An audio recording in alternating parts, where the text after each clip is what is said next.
Welcome back, everybody, to Watcher of All Things. My name is Kiki, and this is my podcast where I talk movies, TV shows, and all things entertainment. And today we have a very special episode. It is episode 108, where we are talking Nirvana, the band, the show, the movie, this Canadian mega hit. I cannot believe that it's just getting so much love and fame like it has. It's absolutely amazing to see. We're going to talk about so much of the stuff that I love about this movie. I did talk about it back in my TIFF episode way back in September. I had a lot of love for this movie after the initial screening that I saw on the Saturday of TIFF, so you can go back and even check out that episode if you want to hear all of my TIFF thoughts and my initial Q&A reactions that I had with Matt Johnson and Jay McCarroll right after the screening. A little spoiler, but I did spend a bit of time around them this weekend and after my screening once again, so listen to the non-spoiler section for that today. But before we get into Nirvana, the band, the show, the movie, I hope you are all doing well. I am sick. I'm currently fighting a little bit of a cold. I'm also pissed off because it is Sunday the 22nd. Canada just lost the gold medal against the US in hockey, so that really, started my day with a stink. Especially losing to the US in this political moment at the time really has my blood boiling. So you know what? I'm going to try and put myself in a better mood, a better headspace to talk about this movie I love a lot. Also, there's going to be a new YouTube video very soon. I would say between March 4th and 6th, it's going to be my Oscar hopes and predictions. So you'll have that nice week before the Oscars to check out my video. I'm going to give you everybody that I would like to win and then who I think is actually going to win, just like we did last year. It was a lot of fun. As for today, as always, timestamps below. This is a very fun comedy that has some crazy twists and turns. So we're going to have the news section starting the show, then we'll have the non-spoilers, then the spoiler section. Of course, we will finish with what else I watched at the end of the show. It's going to be a lot of fun, but just keep in mind there will be a spoiler section, so you can look at the timestamps on YouTube or Spotify, wherever you're listening to this. But okay, with all of that being said, let's get into the news.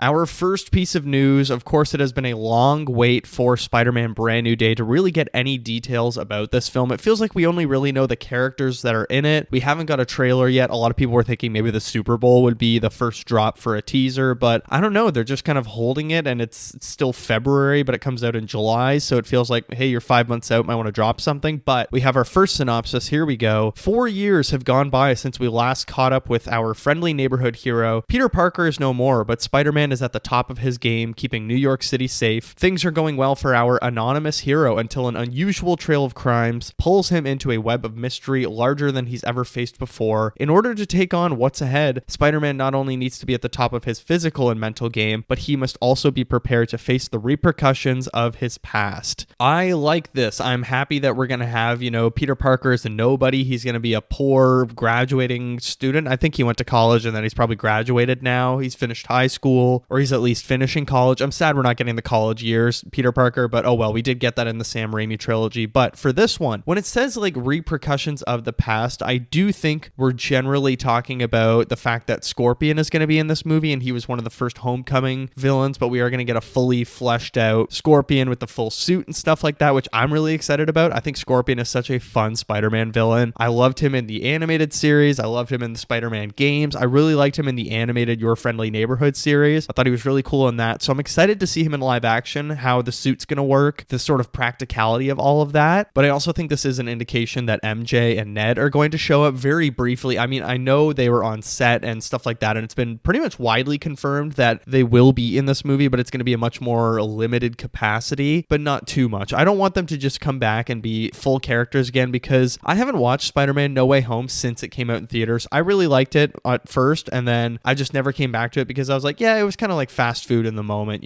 kind of sugary, fan servicey stuff, but there was nothing deep and thematic about it that has made me want to go back and really enjoy the story. But that being said, the ending with MJ is very emotional, where Peter Parker has to essentially say goodbye to his life, and he asks Doctor Strange, I want everybody to forget about Peter Parker ever existing, because he's lost his Aunt May, he's lost Uncle Ben, he has no family left, it's for the best of everybody. And I'm actually very excited for Spider-Man Brand New Day. I think Destin Daniel Cretton could do something really interesting, especially after Wonder Man, where he definitely knows how to write the character stuff. Shang-Chi proves that he can do the action stuff, even if I think the third act is a little bit messy, smoky CGI slop, you know? But still, I think this could be a really, really great Spider-Man movie that we haven't had since, I want to say, Homecoming. I think Homecoming is such an emotionally complex, great Spider-Man movie that I love so much. I know a lot of people don't love the Tom Holland movies as much as the Tobey Maguire movies, or even the Andrew Garfield movies have kind of taken over in the last few years as this weird recorrection or rewriting history on Twitter that, oh, actually Amazing Spider-Man 2 is great. I disagree. I think it's terrible, but I'm excited to see Tom Holland get to do some real in-depth character acting where we're probably going to see the rise and fall of Spider-Man after people are going to start to recognize, oh, Spider-Man, you ruined my life, and Scorpion breaks out of jail. All this stuff looks like it's going to be a lot of fun. I'm very excited for that. There's a lot of big characters that are joining the movie as well. Obviously, we have Mark Ruffalo as the Incredible Hulk. It looks like we're not going to have Professor Hulk anymore. He's going to be straight up Bruce Banner like he was 10 years ago, where there's, the Man and the Beast. And then we're also getting the Punisher joining this, which is very interesting. I wouldn't be shocked if Daredevil showed up. I know Kingpin cannot show up in films, but we also, of course, have Sadie Sink, who I think is probably playing Jean Grey or the daughter of Jean Grey. Maybe she's an X-Men character. That's definitely the way I'm leaning in my head, is she's absolutely going to be our lead into the X-Men, which is exciting for me. I think she's going to be from another dimension possibly, and she ends up on Earth. The Department of Damage Control is going to be after her. Somehow they're going to be after the Hulk. They're going to be after Punisher. Who knows really what the full scope of the story is, but I do like some of the characters that are showing up. I'm excited for Spider-Man to go against Punisher and the Hulk and take on Scorpion. Mr. Negative, is he going to be our villain? I don't know, but we are getting Tombstone, who's a really fun villain as well. So there's a lot of potential for Spider-Man Brand New Day. I'm very anxious to get our first trailer, but that's good news. I'm happy we at least have a synopsis. Let's move into our next story. Bill Hader will write, direct, and star in a new horror movie called They Know. The film follows a divorced dad who grows suspicious that his ex-wife is dating a mysterious man who's having a strange influence on their children. This is very exciting for me. I am a huge Bill Hader fan. Like, Barry was one of my favorite shows while it was on air. I've watched it multiple times over and over. I think season 1 and 2 of Barry are just absolutely magnetic, like some of the best television comedy drama ever. Super classic sort of heritage HBO type television. And Bill Hader, I've been dying to see what he's doing next other than Cat in the Hat. He hasn't really done anything since Barry, has he? I don't think so. The Cat in the Hat movie, which is coming out later this year. I'm not sure when They Know is releasing, but it sounds like a promising premise. There was someone else that was actually cast in the film, and I can't remember who, but my initial thought was, oh, that's a good pick. So I'm honestly down for whatever Bill Hader wants to do. He's one of the most fun voices, and I think Barry really proved that he's got a unique writing and directing and great acting chops. Of course, like, the entire third season proves that Bill Hader is just a phenomenal actor, with the entire breakdown of Barry as a character, and that I don't want to spoil the end of Barry, but it just is really, really, really good. If you've never watched Barry, please, I am begging you, watch it. It is so much fun. It has some heartbreaking storytelling. It has just amazing directing as well. Like, it's such a well-made show. I am very excited for They Know. Let's move into our next story. Actually, speaking of Bill Hader, Conan O'Brien has broken his silence about Rob Reiner being found dead just hours after the O'Brien holiday party, where Nick Reiner allegedly fought Bill Hader. Conan O'Brien had to say, I knew Rob and Michelle, and then increasingly got closer and closer to them, and I was seeing them a lot. My wife and I were seeing them a lot, and they were just such lovely people. And to have that experience of saying goodnight to somebody and having them leave, and then find out the next day that they're gone, I think I was in shock for quite a while afterward. I mean, there's no other word for it. It's so awful. It's just so awful. And I think about how Rob felt about things that are happening in this country, how involved he was, and how much he put himself out there. And to have that voice go quiet in an instant is still so hard to comprehend. I've been kind of waiting. Now, I'm a huge Conan O'Brien fan. Like, I have been my entire life. He has always been my favorite talk show host since I was a kid. Like, I had this weird connection to late night TV that I just loved, the sort of fame and star power and comedy and funness, or fun. I guess I could just say fun. That's the Tylenol cold and sinus getting to my head. I'm losing my grammatical skills, but I've really loved Conan my entire life. He's never had some kind of controversy. I mean, the closest thing he's had is when he went to Israel for his travel show, but he still showed the Palestinian side of the story, which I really appreciated. But I was really, really scared for him when the Rob and Michelle Reiner story came out, that there was a fight at the holiday party and then they were murdered by their son, and people were trying to blame Conan, like, oh, why would you not call the police and stuff like that. So obviously he's been a little bit silent about it. I listen to his podcast every week. Tons of these are pre-recorded and came out forever ago, so of course he's not going to comment on it, but it's nice to hear him still speaking about it, and I think it is like weirdly brave. I mean, I don't know. I kind of hate the word brave when you're talking about statements and stuff like that, but it is brave. Like, you know, there's tons of legal ramifications here. People are trying to throw him under the bus, Bill Hader under the bus. 2 people were murdered in their home by their son, and the world is just looking for some answers about how this could have happened, why this happened, all this stuff, and why people didn't stop it or why people didn't step in, and it's a tragedy that happened. So I'm happy that Conan is sort of coming to terms with what has happened. No doubt he is struggling through this. I mean, he has to host the Oscars in like 3 weeks, and there's all of this pressure on him, and it's been probably 2 months of a lot of pressure and speculation that's been really difficult. And I still get very sad about the death of Rob and Michelle Reiner. Like, especially like Conan O'Brien said there, Rob was very outspoken about, you know, fascist Trump and the US sort of turning into this fascist state and a dictatorship, and he was so vocal on every platform he had, every TV show he had. He was just in The Bear, he was just in Spinal Tap 2, like all of this stuff. Rob Reiner was very much coming back and staying in our consciousness, and it's just heartbreaking that we lose a lovely voice like that who is willing to put his neck out there. And his wife, you know, she's an amazing woman that everybody loved in Hollywood. They were 2 of the nicest people, and it's very sad to hear these statements coming out about how heartbroken a lot of people are, and it's very difficult to reckon with. But let's move into our next story. According to the Hollywood Reporter, an animated Venom movie is in the works. So Zach Lipovsky and Adam Stein, who did Final Destination Bloodlines, are actually set to direct. Tom Hardy is involved in some capacity. I feel like maybe he'll be a voice actor or he'll just be producing, but I think this is good. You know, all of these live action like Sony Spider-Man movies haven't really worked, but I think Venom in particular is a character that could work so well in animation, just doing all the symbiote.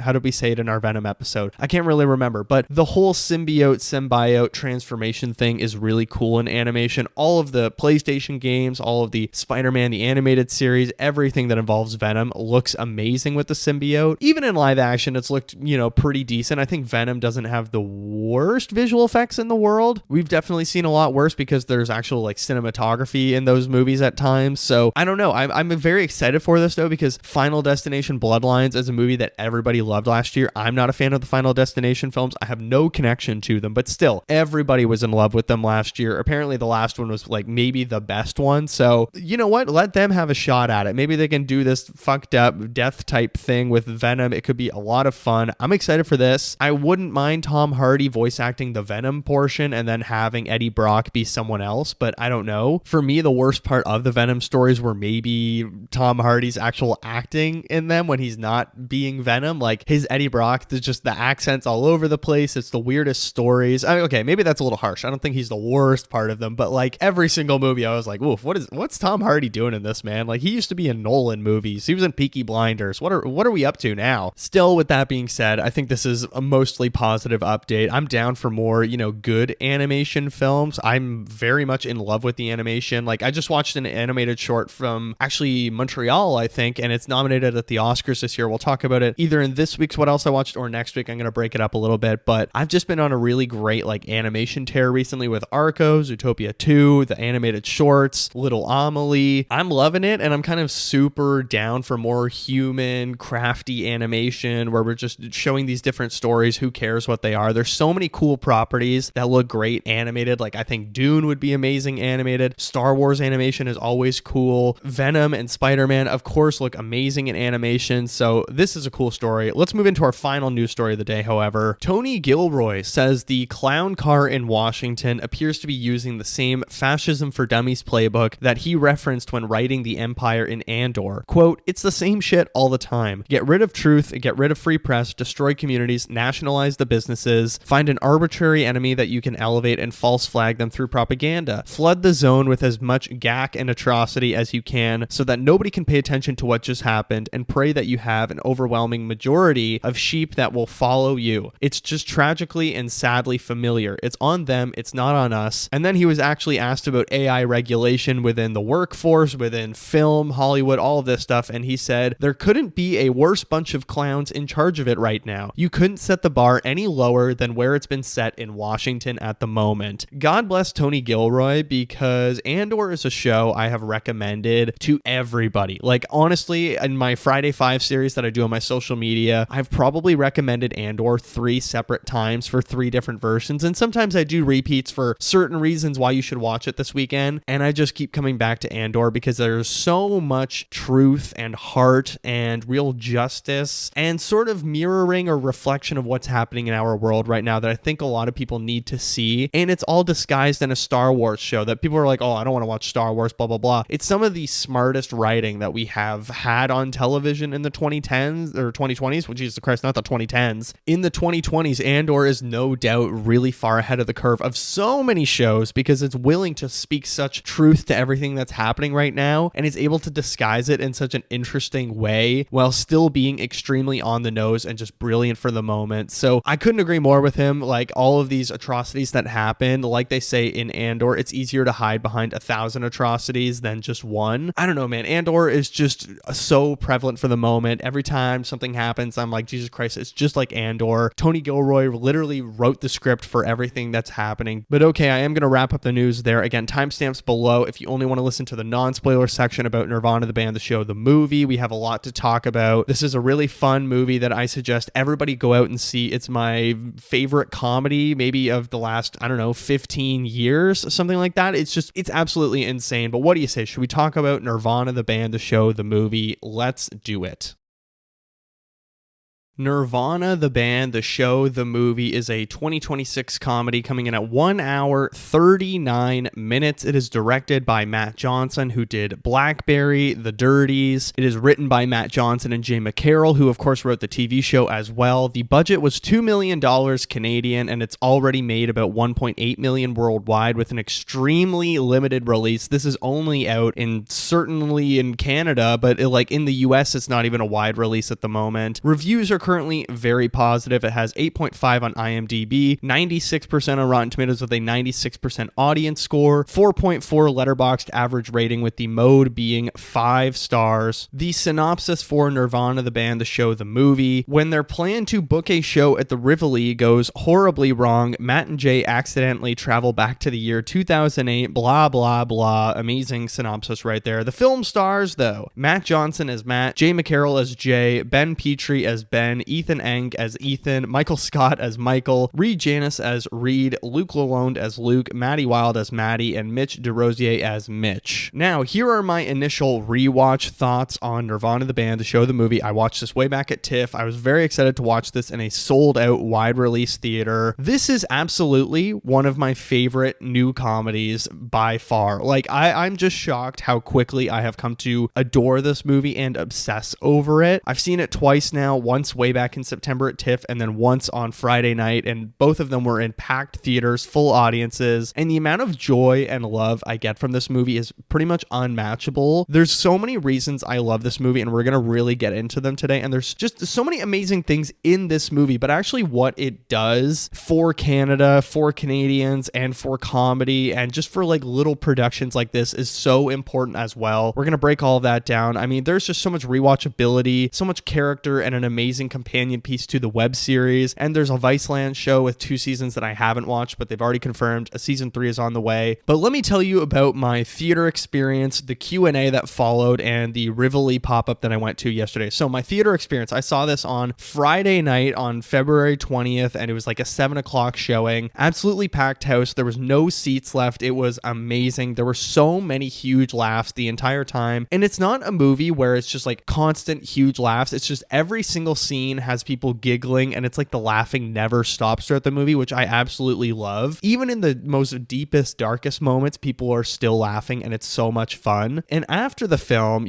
all week, Matt Johnson had been going to sold-out screenings in Toronto. It was destiny. I knew they're going to show up. At least Matt Johnson's going to. And as soon as the credits rolled, someone from Elevation Pictures walks in because people, stood up and were leaving, and she's like, nobody leave, nobody leave. We have a very special treat for you guys. And then Matt Johnson and Jay McCarroll come in. Crowd goes fucking crazy. I posted a TikTok yesterday, and you can see some of the Q&A stuff in there, but I'll also post it probably in my promo post for this episode on my Instagram and TikTok and everywhere. So really great Q&A after. They basically asked, like, does anybody have any questions about how the movie is made, blah, blah, blah, all this stuff. They told a bunch of stories. One of the band members that is in the movie when Jay is in a band was actually at the screening, which is hilarious. They're a real life band, but one of them was there, and they were talking about food on set and stuff like that. And then they were like, oh, does anybody have a question for, I think his name is Mitch's, does anybody have a question for Mitch and his experience on set? I raised my hand. They were like, yeah, you. And I was like, what did they feed you on set? It was really funny. Everybody laughed, and like, it was just a really good time. And it was such an enjoyable Q&A after, where it's like Matt Johnson and Jay McCarroll are just telling us whatever. They don't really care. They're not being super secretive. And like, they've clearly spoken about this movie a billion times. And they even said, like, does anyone want to hear a story that we haven't told anyone? But it was still a blast. And these guys are just, I think, really enjoying this moment. Everyone, not just in America, but in Canada, are really embracing this movie. And then the day after my sold out screening, turns out the Rivoli, the restaurant that is very important to Nirvana, the band, we're having a pop-up merch sale from 12 o'clock to 3 o'clock. I was like, you know what? I'm going to go down there. I'm going to line up half an hour early. Hopefully I can get in. I'm out by 12:45. That was not the case. And you're probably wondering, why am I sick? I started to feel a little bit of a cold on Friday night, but I was fine. Yesterday, I stood out in the cold, wet Toronto rain from 11:30 a.m. until 3:45 p.m. when I finally got into the Rivoli. There was a lineup of over 700 people. They counted, and there was 700 people that came through. Absolutely fucking bonkers. And I want to give so much credit to the staff that were working at the Rivoli, the Elevation Picture staff that were there. Like, they were keeping it going. I don't think anybody anticipated that it would be this big, because for years, like, Nirvana the band has been this extremely niche Toronto thing, not even like Canadian American thing. It has always been sort of a Toronto thing. So it's really cool to see so many people going to this sort of universal love affair that they had for Matt and Jay, who were there. They were doing meet and greets for, I think it was $75, and you could get like a professional photo, and then you could take your own iPhone photos, stuff like that. I didn't pay for that. I just got a nice poster that I'm actually going to get framed to put in my apartment. It was really fun seeing so many people there. There was the RV, all the props. If you want to see all of that, you can go to my Instagram. I have the Q&A stuff there. I have the vlog from yesterday. But okay, really great theater experience. Let's talk about the movie, however. Let's start with the performances, because this is a movie like Borat or all of these sort of mockumentary stories that really rely on real people's reactions. And those real people reactions make it way harder for the actual actors to give a thorough, dramatic, comedic performance, because it's all improv. You're walking a real tightrope. If you're given nothing by the people that you're interacting with, it all bounces on you. Luckily, even in the most nothing of interactions, Matt Johnson and Jay McCarroll are doing some outstanding stuff. Let's talk about Matt Johnson first. Everything Matt Johnson does is insanity and hilarious. He's the most ADHD possible person. Like, oh my God, there are several lines in this movie where you can tell he's improving and he's going completely way off script, just saying the first thing that comes to mind. Like, at one point, this isn't a spoiler, he brings up Obama and he just does the Trump Obama soundbite that everybody knows, and everybody just fucking dies laughing at. There's a whole bit about how to do skydiving in the past tense, whether it's skydove, skydived, all of this stuff. Hilarious. Like, even when they're out in public interacting with people, they're just improving. He's like, oh my God, goths. Like, that's a great way for guys to actually, and then he doesn't even finish the sentence. I'm pretty sure I talked about this in my TIFF episode, but like, when you walk out of the movie, half of your thoughts will be, what the fuck is wrong with Matt Johnson? Because everything he says is so batshit insane, absolutely crazy. He's one of the funniest people right now. I could just, I listen to anything he says and it's just so funny. But he also does so much great physical comedy, fourth wall breaks, all that stuff. And as great as he is, I think so much credit also should go to Jay McCarroll, who is just one of the best like straight man comedy actors out there, who has to be the backboard for Matt Johnson's insanity, but he really knows when to pick his moments to be absolutely hilarious and crazy himself. He's much more the straight man in the show. He always has been in the web series. And even when in their Q&As, like, Matt is obviously a blabbermouth. He tells the most crazy shit. And then Jay is like very reserved, but he's still hilarious. He's not so ADHD and outlandish, but his reactions are absolutely just revolutionary. Like, how he reacts to Matt Johnson already doing these crazy reactions is insane. He always has the most perfect, like, little subtle reactions. It blows my mind every single time. Now let's talk about the directing of Matt Johnson, since we're on the subject. Very like handheld. Obviously it's mockumentary. I love how there's like all of these snap zooms. Maybe it's too much at times, times, but he absolutely loves his insane style of just like running on the street, run and gun, guerrilla style. He's kept it in BlackBerry. That's even in, a narrative feature like that. He's still going with this handheld style where it feels like people are just filming in the room, and it's a documentary, of course. And I really, really enjoy that. I love his insane style and how much he uses just the natural environment for his storytelling. Like, it's clear that they're going into these scenarios not fully knowing what they want to get, but he's just kind of out there winging it, and then they're just pointing at stuff and reacting off of people and capturing that. And like, the story is so scattered, it's all over the place, but it's just so much fun. This is a fantastic kind of send-off for Nirvana the band, because there has been the web series in 2008, 2009. Then we had the Viceland TV show that was picked up for 2 seasons, I think in 2017. Now 10 years later, we have the movie, and they're already talking about doing a season 3. But this movie is just a full-on Back to the Future parody, which was not the original plan. I saw this at TIFF way back in September, like I said, and there's an episode on that, and I knew I wanted to spend a whole episode on it since then, because there's just so much going on here that is absolutely fantastic. The way it's pulling on all of these past references, whether it is Back to the Future, or there's a few other movies that are sort of sprinkled in and out, and it's just really fun to see all of these references come to life and what it has to say about like Canadian culture and movies and American media and all this stuff within Canada, and like 2008, how different it was back then, all of this stuff. It has so much to say about all of that. But at the heart of the story, there is still this like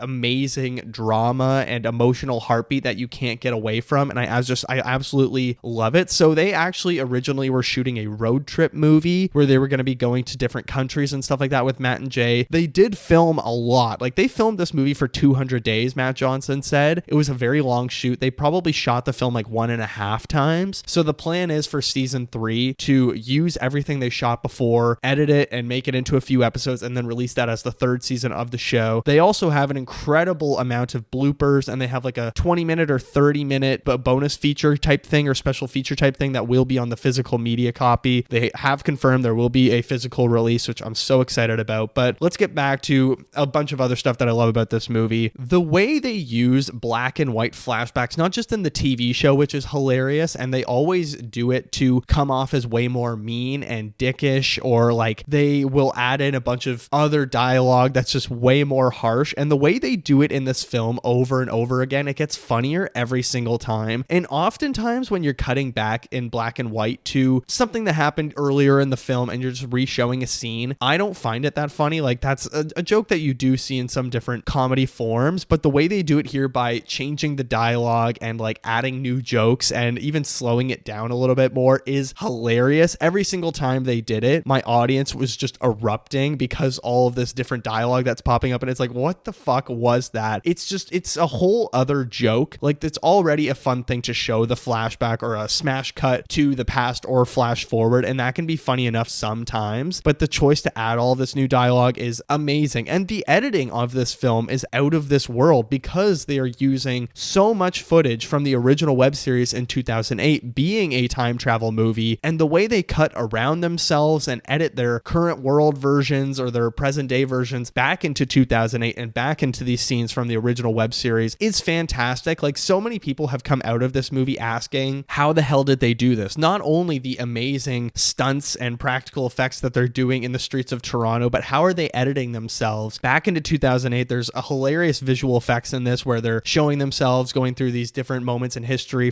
since 2008, because the world has changed because of the Back to the Future stuff that happens, just like the original movie. But also how they are using the footage and the original show is just so funny, and the way they interact with themselves. And they use that not just for jokes, but they really do use it for these intense emotional moments and sort of reckoning with the fact that they have gotten older. Now, not only are they using their own footage, but so much of this movie, like there's one specific joke where Matt Johnson just plainly turns to the camera. He's like, if you're seeing this in theaters, thank your lucky stars, because this is going to be a one-time showing only. This is a copyright nightmare, because they're essentially doing a Back to the Future step-by-step parody, but they're also like using Alan Silvestri's score in so many different moments, and it's hilarious. Jay McCarroll did do the score for this film, and it's legitimately great. He did the BlackBerry score as well. I think he won a Juno Award for it, but Jay McCarroll is a fantastic musician. He's so great at scoring films. I would love if he got to score Matt Johnson's Anthony Bourdain film, but who knows what's going to happen. But the score of this film is genuinely very good. I've listened to it a few times already, and it's just, there's hilarious tracks track names, like Inside We Are All Chinese as one of them. But the way he gets around, like using all of these 1980s grand cinema orchestral sounds and piano that sound like Back to the Future or Star Wars or any Spielberg film, is amazing. I love it so much. It adds so much character to the third act of this film specifically.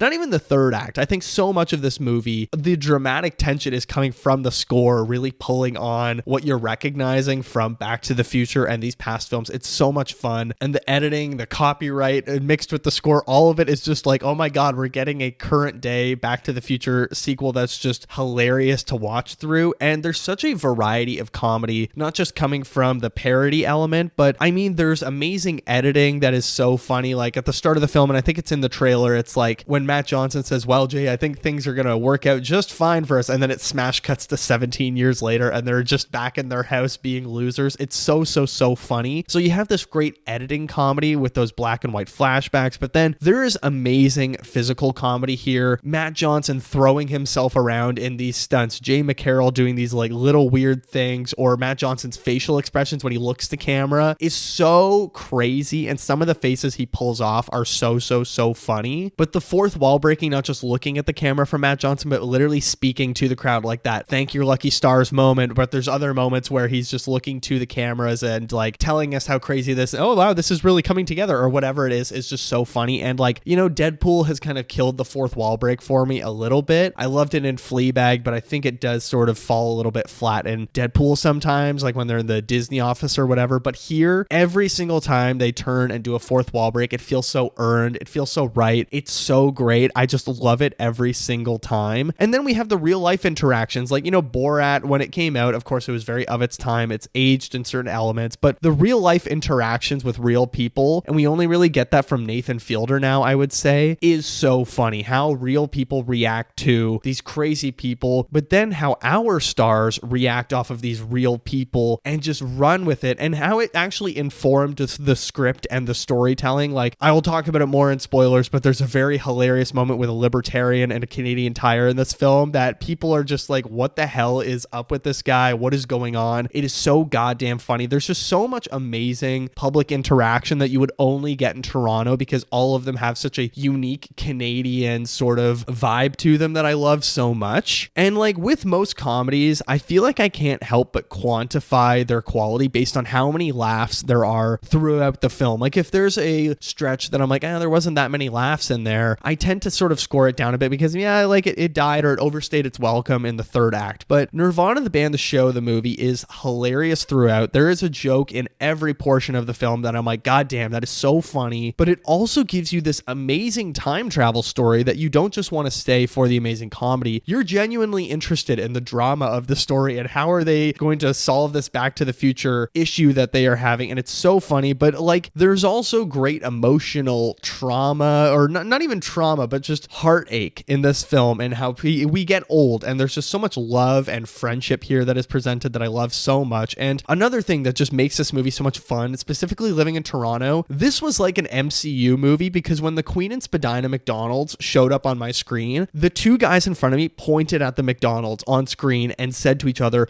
oh my God, that's the Queen and Spadina McDonald's. Like it was Professor Xavier showing up in Multiverse of Madness. And it's such a unique Toronto culture here that is so funny to watch on screen. But there's also a unique Canadian kind of element, whether it is CP24, CBC News, CTV News, that Canadians can all point to and be like, oh my God, those are the people that we watch on the news. This is our unique Canadianness. You know, all of these places they're going through, it's just so fun to see that on screen, that we don't have to be in New York. We don't have to be in LA. So many movies have used Toronto to act like American cities. And it's just fun to see a movie that is like, it is Toronto. We're in Toronto. We love Toronto. And again, I'm going to have this little spiel, you know, a few hours after the Americans have beat us in hockey in a gold medal game in overtime, and it pisses me off. But what I think is so important for this movie is so much of Canadian culture and Canadian media growing up for me came from American culture and Hollywood. Like a lot of places in the world, of course, we all look to Hollywood for our entertainment. And Matt Johnson has spoken about this, not just in both Q&As I've been in, actually, he's brought this up, but in tons of podcasts, he's talking about the importance of Canadian culture and entertainment. And this movie is so important because my entire life, we've always been kind of the little brother, just like New Zealand is for Australia, I would argue. We have always been kind of the little bit of the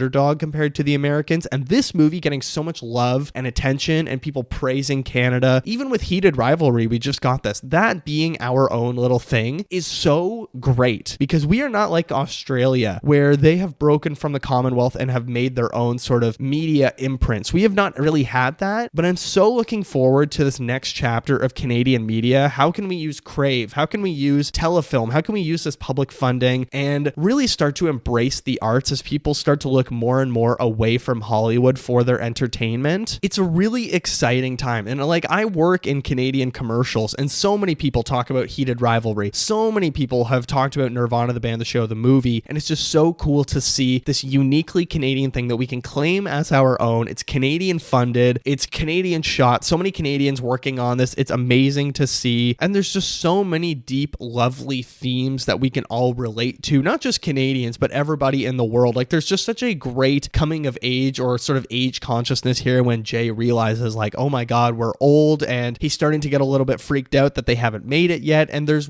probably my favorite moment in the movie is a line that Matt has where he says, don't worry, if you have a best friend, you don't even notice getting old. And it's just like such a beautiful moment within the film that you cannot believe is coming out of this goofy, hysterical comedy. And I love it so much. And there's just so much great stuff about like taking friendship for granted. Money can't buy happiness is a huge theme in this film as well. And then it's just a great Back to the Future parody. I don't know. As a fan of this movie, the ending is incredibly moving and does such a good job solidifying that this isn't just a silly comedy. This is a real movie about real things and real emotions. I'm very excited for Matt Johnson's next film, Tony, which is an Anthony Bourdain biopic about a young Anthony Bourdain starring Dominic Sessa. It's going to be shot by Michael Bauman, who just did One Battle After Another. That's absolutely insane. But okay, let's give you my 2 stars and a wish for Nirvana, the band, the show, the movie. Star number 1. This is another Canadian piece of media that is putting us on the map. I'm so proud of this movie. I still haven't watched Heated Rivalry. It came out at like an awful time for me where I had to catch up on so much stuff before Christmas time, and then in the new year, it's pretty much just been Oscar catch up, but I will watch it after this little period. But Nirvana, the band, the show, the movie is a no doubt Canadian piece of media that has so much Toronto-ness about it. Star number 2, just incredible comedy performances. These are 2 of the funniest comedy performances we've had in so long. Just Matt and Jay going absolutely berserk. I love this movie so much. My only wish is that sometimes Matt Johnson goes a little bit crazy with all the snap zooms and the like out of focus into focus on every single shot, and it's documentary style. But you know, maybe he can cool it a little bit at times. But honestly, not a lot to complain about with this movie. Overall, this is one of the funniest movies of the 21st century for me. I'm not even joking. I am biased because I'm Canadian, and there's so much that is just like amazing Canadian callbacks here. So a lot of Americans might not get a lot of this, and that's what Matt Johnson has mentioned, that like Americans see this movie as a sci-fi. With our culture, they're like, what the hell, like saying sorry and all this weird stuff in it. But I love Nirvana, the band, the show, the movie. I gave it another 4.5 out of 5 stars. At the end of the year, honestly, it might go up to a 5-star. I'm not sure. There's so much I love about this movie. There's no doubt I'm going to rewatch it over and over again. I'm buying it on 4K or Blu-ray as soon as it's out. Let's get into spoilers.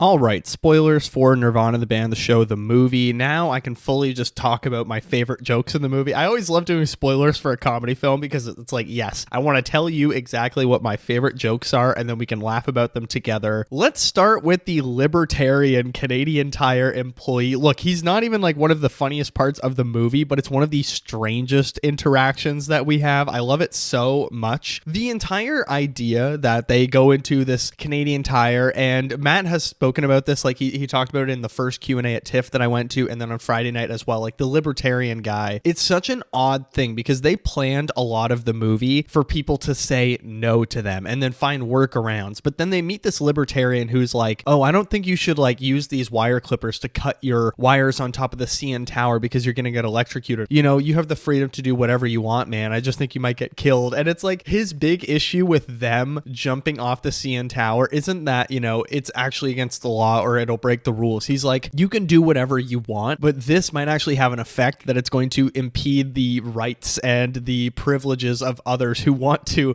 be on the CN Tower in the future. It's just such a crazy interaction that they're all filming in there. And that's kind of the first plot point or the first interaction in the movie where you realize, oh, so many people are actually kind of playing ball with them and saying yes. Like the libertarian at the Canadian Tire says yes. Then they go to the CN Tower and they have these parachutes and they're like, yeah, we're gonna jump off, and the girl's like, oh, okay, wait, what? And they go inside, they take off like whatever they have to get through the metal detectors, and then Matt asks the guy, and this is one of the craziest moments in the movie where you're just like, what the fuck? Like, how are these real people and how are we doing this right now? Where he takes out his pliers or the clippers that he's gonna use, and they're like, why do you have these? He's like, oh, I used them on my pants. And then the guy walkie-talkies the other security people, and the fact that they're like, yeah, that's fine, it seems all good, and they let him through. Everyone in my theater, both times I have seen this movie, there's been a gasp and like an oh my god type thing, and it's so funny that, like, yes, there is great jokes here, but the fact that there's all of these shocking moments that are like, my dear god, I can't believe this is happening, and they're actually pulling this off is so much fun, and how much shock value there is to the real life interactions here. And after all of this crazy planning, like, it's just so funny seeing them from the first minute of the movie planning the CN Tower 7th inning skydive just for there to be bad weather, and the Rogers Center, the Sky Dome here, closing because of the bad weather at the baseball game, and then it just fucks up the entire movie from there. So much fun. I don't know how they did some of this stuff in faking the CN Tower, showing a real CN Tower. Clearly there's some movie magic going on of building things in a studio with green screen. It's amazing. I don't want to know the illusion. I love the magic trick of it all. And one thing I really loved after that is the entire sort of Orbitz storyline. Now, Orbitz, if you don't know, were this like juice drink in, I think they had them in the States as well, right? Where in the 90s, this was before I was even born, they stopped making Orbitz in 1999, but they're sort of the fuel for the DeLorean of this movie, the RV for the flux capacitor that you need to pour some Orbitz in. And I love that it's all just based on a giant nostalgia reference. Like, the most important, the most crucial plot device, the MacGuffin that they're after, the Orbitz, is actually just this weird little niche thing that it came from years ago. It is a perfect MacGuffin that forces them into a Back to the Future storyline that I love so much. And this is a perfect Back to the Future movie. Like, the entire scene where Jay is on the RV explaining how he made a real life time machine is so perfectly Doc Brown energy, and I love the design of the actual time machine itself. Of course, it's inside of the fridge. It's not like in the back of the RV. It has to be in the fridge, which is hilarious, and then he spills it, it gets set on fire, but that actually makes it work. I think it's such a perfect explanation where they're just like, look, this is just a full-on Back to the Future story from that moment onward, and it's so much fun, and it's so great to sit back and enjoy. And weirdly, it makes you want to watch Back to the Future right away as soon as it's over, because they're not like making fun of the movie and they're not doing a parody because they want to make fun of something. You can tell that Matt and Jay are actually doing a parody because they love Back to the Future so much. Like, there are so many moments in this movie where they look to camera and they're like, this is just like Back to the Future. Like, wow, this is really coming together like Back to the Future. I love seeing that. Sometimes, you know, it's great to do parody and make fun of things, but it's even more fun when you get to do a parody of something out of love. And like Back to the Future, I really do enjoy that they go back and they mess something up, because like in the original, you know, Marty goes back and he toys with it, but then he has to go back and introduce Doc Brown, all this stuff. You know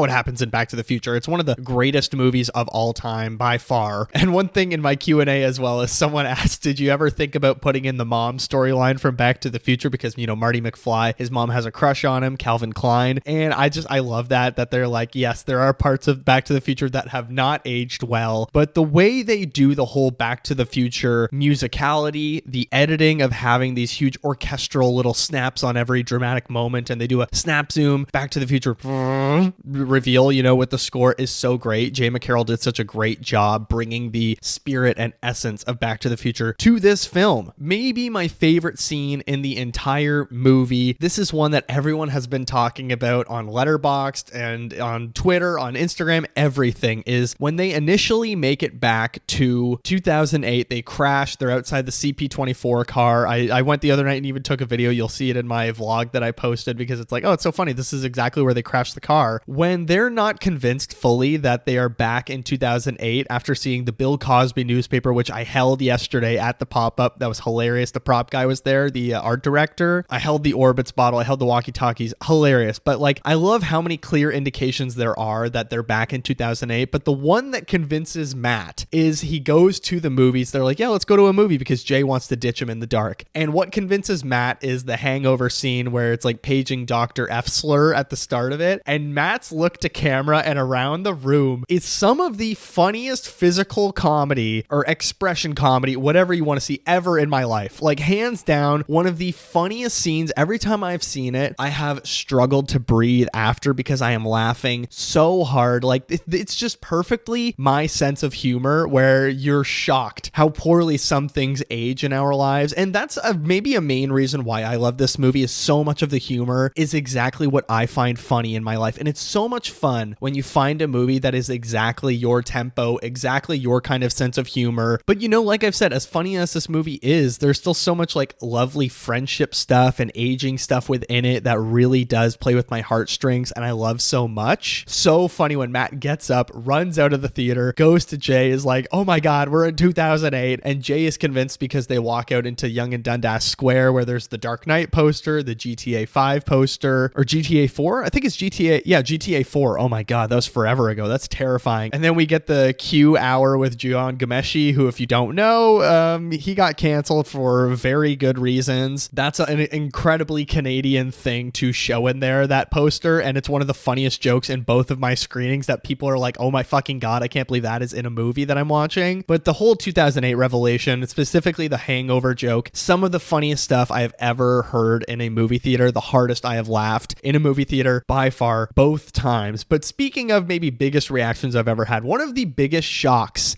/ gasps / laughs I've had in a movie theater. So look, in my lifetime, there has been I Am Iron Man, Mjolnir being wielded by Captain America, there's been the death of Han Solo, The Dark Knight Rises, Darth Vader's scene in Rogue One. There have been some great audience reactions of people freaking out in my lifetime. But one of the biggest reactions twice now in my theaters has been Jay playing with the gun. And there is even the Chekhov's gun sort of put in the start of this movie where he's playing with the gun on the tour bus and he shoots his bandmate in the head. Both screenings, and I had seen this movie before, even in the second screening, I myself gasped because it's such a shocking moment, but it's hilarious. And everybody in my theater literally started freaking out, and just the laughter did not stop for probably 10 minutes. And the fact that they used that storyline after there was a shooting at Drake's house and they really went there and changed the film's like a whole ordeal after is hilarious. And again, it just shows the intelligence of the writing in this film, the editing, the real life implications, that how there's this weird metatextual thing of like, oh, we're actually basing the script off of what's happening around us. Like even when Jay McCarroll won a Juno for the Blackberry soundtrack, I think it is a Juno, on screen he asked if everybody, oh, could we just like quickly do this Grammy thing that he's gonna win a song, and he brings the real award on stage and they just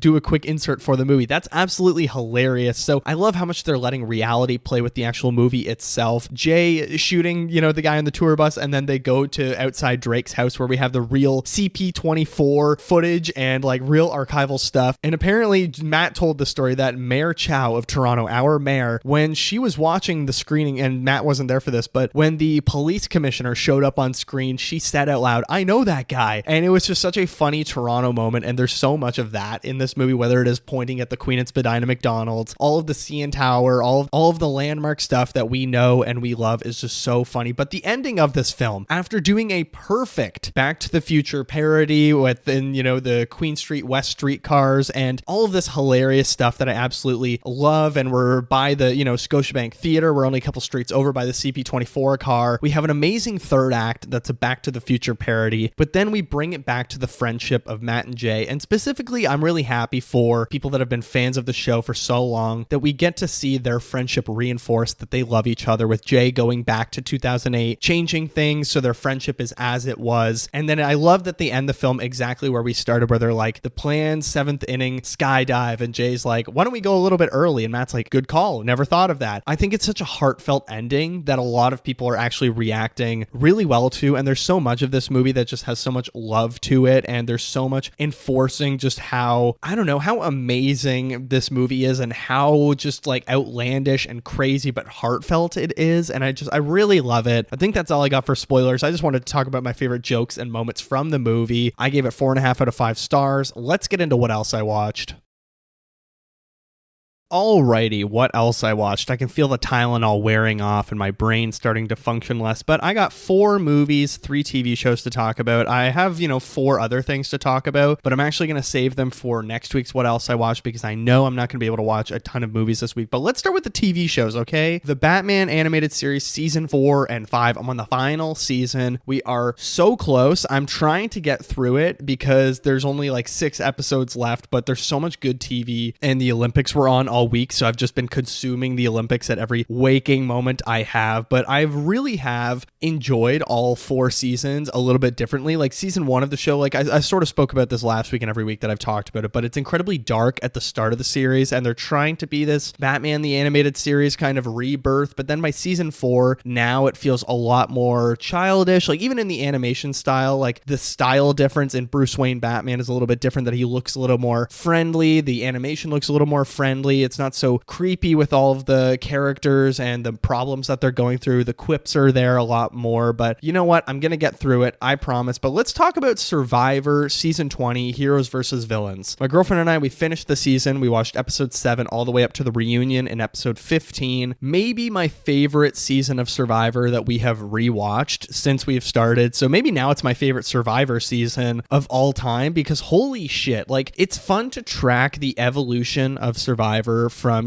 Jerry Manthe and Colby Donaldson playing in season 2 all the way to Heroes and Villains is just insane how at the start it's this like little survival show. Let's watch some Americans all on a beach together and see if they can do these challenges and try to stay united and who can survive the longest, who can encourage each other to stay the strongest, the longest, and then we'll all agree to kind of vote out the person that's struggling the most. Versus season 20 is like, we need to vote out the best player, the best strategic person within episode 1, and it's just crazy how quickly the show turned into a bloodbath for money. And at the start it was like, oh, we have a prize for the best person to survive, and there was very little strategy to it. Like there was alliances and voting banks, but it was very individual in season 1 and even season 2. And then we have season 20 with Russell Hantz, who's one of the trashiest people to ever play Survivor, and he's just such a fucking scumbag watching him. I hate him so much, but there's no doubt that he's a brilliant Survivor player who did in the end sort of play to make it to the final 3, but he never played to win. And they talk about that at the reunion show. The way he plays doesn't give you jury votes. Like there's no way you're ever going to win Survivor playing as cutthroat as you do and not letting people down a little bit easier, I want to say, versus, Jerry, Parvati, Sandra all won over the jury in some way. And even Jerry coming 4th, I think if she made the final, she could have got a lot of votes, but Parvati is no doubt one of the best players of all time. Parvati Shallow, I think she's such a fantastic Survivor player. I've enjoyed every single time she's been on the show. Like she's such a social player, but she still does win challenges, which is really cool to see as well. And season 50 starts on Wednesday. I'm really excited. We're going to talk about the 3-hour finale next week, but I'm sad we finished Heroes versus Villains. Maybe we'll start some older seasons while we're watching 50 and watch them concurrently. But let's move on to The Pitt season 2 episode 7. If you don't want spoilers for The Pitt, skip ahead about 2 minutes. I thought this was another fantastic, outstanding episode that was so good. Like we're really cooking now that we've sort of laid the foundations for the first 6 episodes, or I would say even the first 5 episodes really, and now episode 6 and this week's episode have been brilliant. I think the Mohan Dr. Abbott thing, I don't know how I feel about that flirting shipness. Like it almost feels like Twitter is writing the show a little bit, but there's some real shocking revelations, not just with the patients, which I feel like is one of the biggest things that people take away from the show is the people that are coming through the hospital, but I really love what they're doing with our doctors and our nurses this season. Like I thought the Dr. Santos reveal that self-harm scars and that she cuts herself, incredibly dark, but it sort of shows so much about her guardedness and her personality that you really understand why she's so stressed and why she might be harming herself. Just incredibly, incredibly dark. I thought Dana, and maybe one of the best storylines they've ever done, was the sexual assault victim they had on the episode this week and how Dana treats that person, but then she breaks down in the end because she feels so awful. Oh my God, just like so well written, so well acted, incredibly delicately directed, and I thought it was just like fantastic from start to finish every second they were on screen. One thing I am curious about, and I saw a really crazy theory on Reddit that I don't know if I fully buy into, but baby Jane Doe, the child that was just abandoned. Now, Whitaker has been hanging out at the farm of the widow from season 1 that was a young mother, and he's kind of been like a surrogate father for the baby, and they don't know who the baby is. They don't know what mother left it behind. And a crazy theory I saw online was that the mother that Whitaker is actually hanging out with abandoned the baby there because she's been having a tough time since losing her husband, has been spending so much time with Whitaker, and Whitaker has just been loving the child like it's his own. But maybe, just maybe, there is a world where the mother decided to abandon the child because she knows Whitaker works at that hospital. I don't know. It's kind of crazy. Then we've got Dr. J with the whole parent storyline that her dad is also a doctor at the hospital and is trying to encourage her to go down a certain route. I really like where that storyline's going. Mel's deposition, I feel like, has sort of taken a back burner, but we're getting there slowly to a bit of a revelation. But the Langdon storyline was crazy this week. Like, oh my dear God, the fact that Robbie just openly said, I don't want you working at my hospital, and Robbie's unable to forgive. I feel like he's really holding a vengeance, and it's a little bit unfair. And that's the point of the show, of course, is I think Robbie is slowly going to be phased out a little bit and realize, oh, my job is at risk because Dr. Al-Hashimi, the AI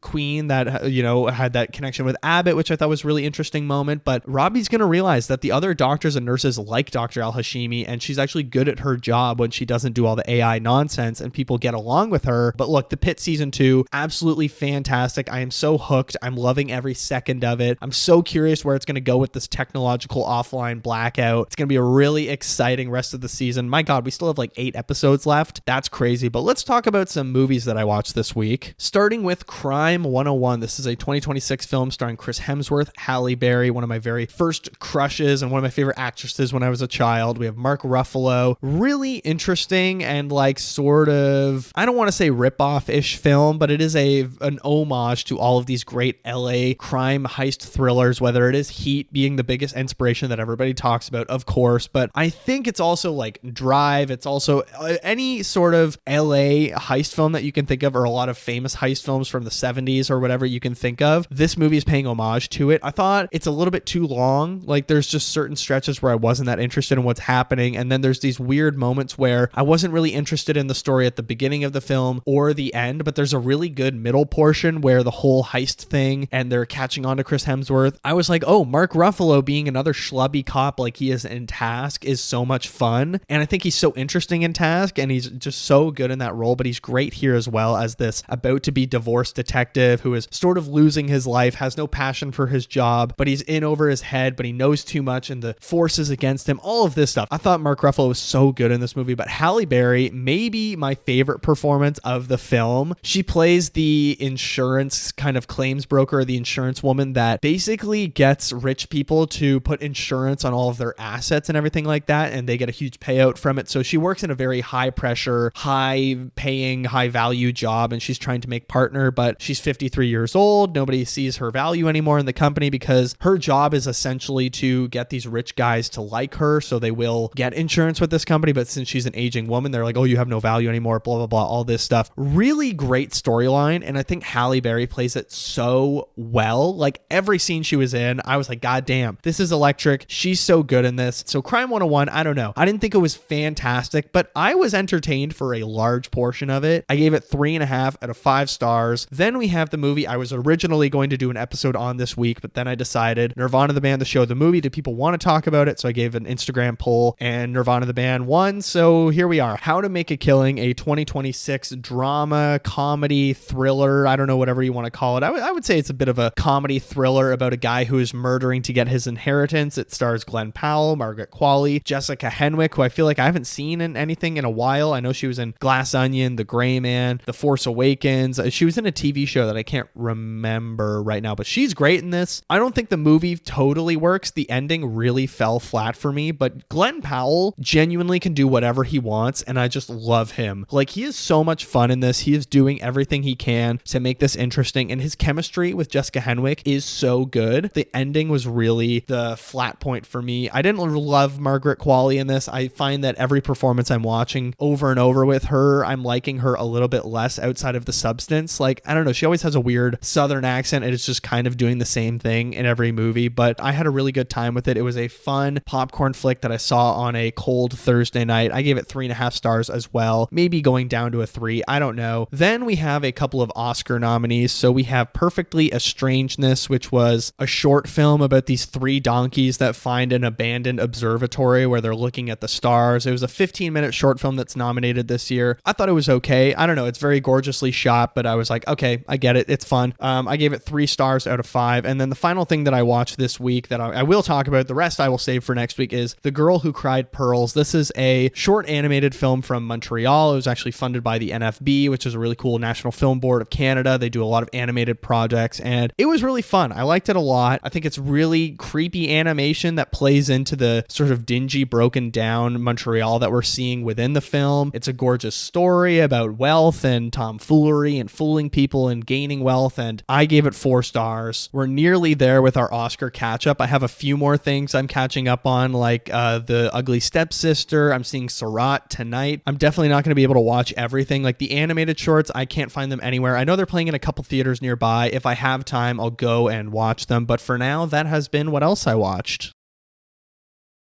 And in fact, I think that's going to do it for episode 108, Nirvana, the band, the show, the movie, my favorite movie of 2026 so far. 4.5 stars, absolute banger. I love this movie so much. As always, please rate and review the show. 5 stars wherever you get your great podcasts like Watcher of All Things, whether it's Spotify, Apple Podcasts, Amazon Music, or Acast. We're, of course, an Acast-produced show. If you're on the YouTube channel, hit like, subscribe, comment down below. What's your favorite movie of 2026 so far? What'd you think of Nirvana, the band, the show, the movie? What do you think of TV shows that become movies? What's your favorite TV show that has become a movie after? This might be it for me. I think this was absolutely brilliant. Also, make sure you hit the notification bell so you know when the Oscar hopes and prediction video drops on March 4th to 6th, around then. If you want to get in touch with the show, you can email me, watcherofallthings@gmail.com, and find me on social media. Instagram and Threads are at watcherofallthings, and the TikTok account is at watcher.of.all.things. I just hit 500 followers on TikTok. Thank you all for that. That's very fun, as well as 700 subscribers on YouTube. Very cool stuff. Very appreciative of that. Also, I have Letterboxd. You can follow me on Letterboxd, KikiJ70. That's KIKIJ70. See my 2026 ranked list. I have a bunch of different lists going. Follow me on there. Drop a comment under one of my reviews that you found me through the show. I will follow you back. Let's build a little community. Next week, it's kind of a little bit open. We have episode 109. I am refusing to see Scream 7 in theaters. I'm not giving my money to that fucking bankrupt production. I do not care. I'll watch it at home on Paramount because I don't pay for Paramount Plus, luckily enough, and I'm not going to give that movie the fucking time of day in the theaters. Fuck Scream 7. So maybe we will talk about Good Luck, Have Fun, Don't Die. Maybe we'll do a watch back on The Revenant because there's an IMAX rewatch or an IMAX re-release, pardon me. So it's going to be fun regardless. Make sure you come back for that. But for now, thank you all so much for listening. Thank you so much for the messages and the DMs, the comments, whatever I get from you every single week. It's so much fun hearing how you guys are liking movies, what you're enjoying at the moment. You guys give great recommendations that I'm checking out as well. I hope you all get to check out Nirvana, the band, the show, the movie. It was so much fun, but for now, that is going to do it. Thank you all so much for listening. Once again, take care of yourselves, and I will see you in the next one.